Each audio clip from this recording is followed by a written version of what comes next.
Koreyaning eng mashhur kosmetika do'konlaridan biri bo'lmish Olivier'ni birgalikda ko'rib chiqamiz. Birinchi qism.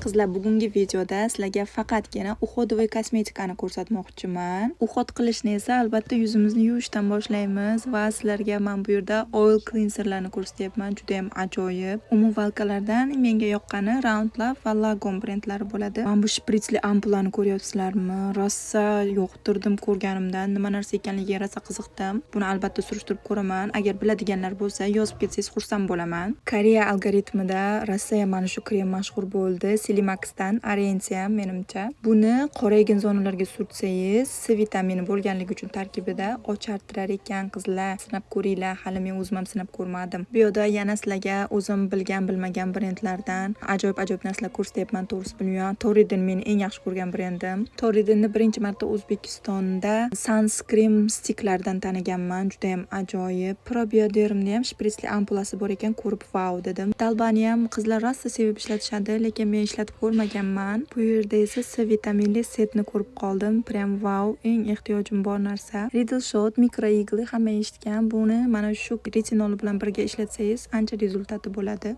Qizlar, bugungi shular edi. Obuna bo'lib, like bosib qo'yishni unutmang. Ikkinchi qismda make-uplar haqida gaplashamiz. Ko'rishguncha, xayr.